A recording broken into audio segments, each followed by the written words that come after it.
नमस्कार, आदाब, सत श्री अकाल दोस्तों जो आपने अभी M40 फ़ोन देखा जिसमें कि सिंगल CPU था और 6150 क्वालकॉम CPU लगा हुआ था, तो हैंग ऑन लोगो था।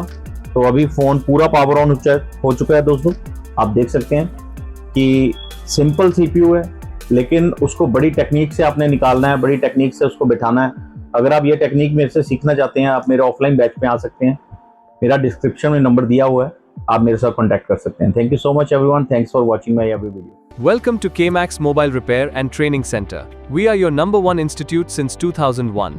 Master your faculty. Call or WhatsApp us today to start your success tomorrow.